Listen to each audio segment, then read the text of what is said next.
I like to use inset puzzles to develop a variety of skills from fine motor to visual perception.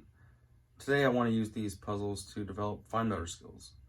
So whenever possible, I like to have my client pick the puzzle so there's a little intrinsic motivation there. And then I'll just use a couple different techniques to facilitate development of whatever skill I'm trying to target. I like this puzzle because it has large shapes and large knobs, so people with emerging grip and pinch strength really benefit from using this sort of puzzle. The client can use a raking motion where there's a hook grasp and not a lot of thumb involvement, or you can use a cylindrical grasp where we're using our index finger, middle finger, ring finger, and in opposition to our thumb. Or we can really start to use our thumb in opposition to our other fingers using our thenar eminence right here. We want to start to develop a pincer grasp, a lateral pinch, or maybe a three-jaw chuck. So three-jaw chuck, or a lateral pinch, or a pincer grasp.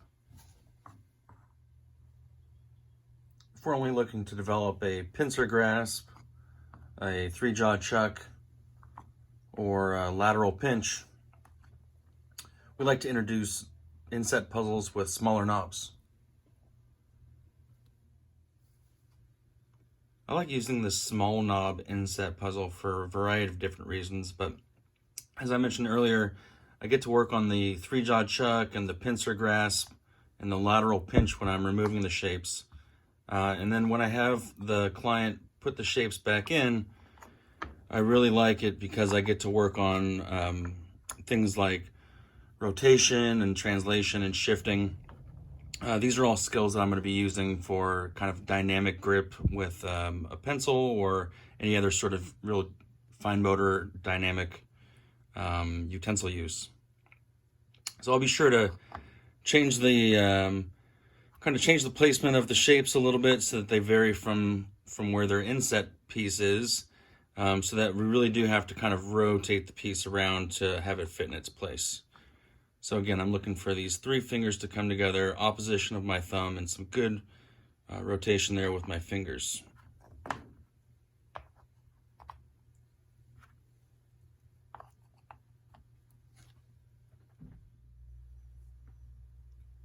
If I'm looking to develop a variety of different grasp patterns, I'll switch out this puzzle for an inset puzzle that doesn't have any knobs at all. Now I can use different grasp patterns to grip the different shapes, and I can place the puzzle pieces either close to their inset or a little bit further away if I'm working on some visual motor stuff later. We'll talk about that. And also I like to put these on their sides a little bit.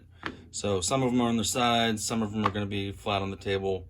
This really allows me to get a little extra manual dexterity involvement for our activity here.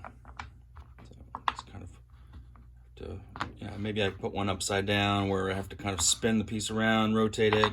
So I'm incorporating all these different techniques that I've used and demonstrated earlier into this one puzzle here.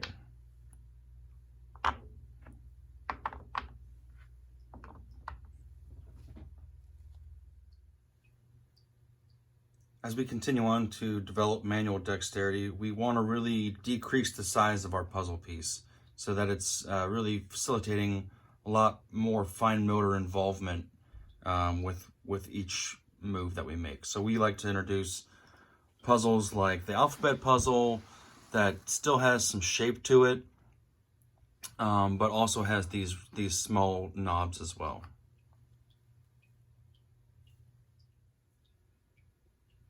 For this puzzle, I'm really focusing on the fine motor components of the activity more so than the visual motor or visual perception components.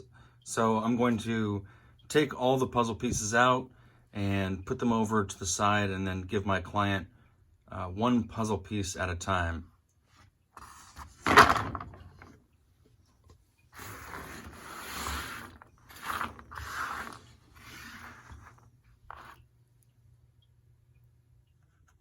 I often turn another puzzle upside down to reduce the visual field of the puzzle we're working on. Sometimes a piece of scrap paper or notebook can further assist with this objective. Now I slide my notebook along in sequence with the letters I provide.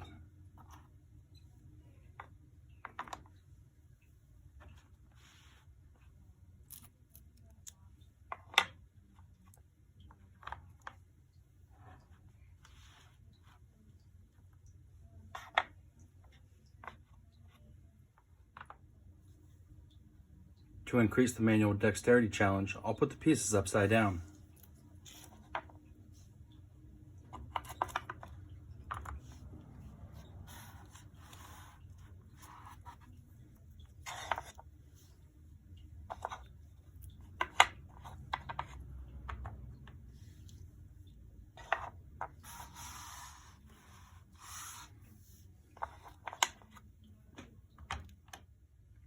After we finish a row, I'll ask if my client wants a break.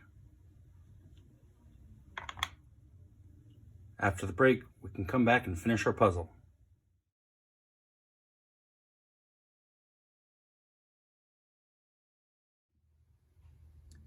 Thanks for watching my video on developing fine motor skills with inset puzzles.